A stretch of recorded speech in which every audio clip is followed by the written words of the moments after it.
Here we are at J.M. Lloyd Junk Shop.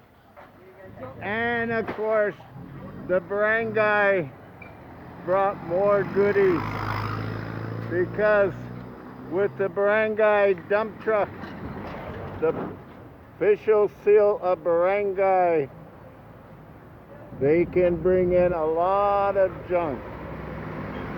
Now today,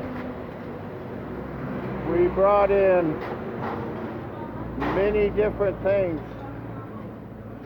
but we have two types.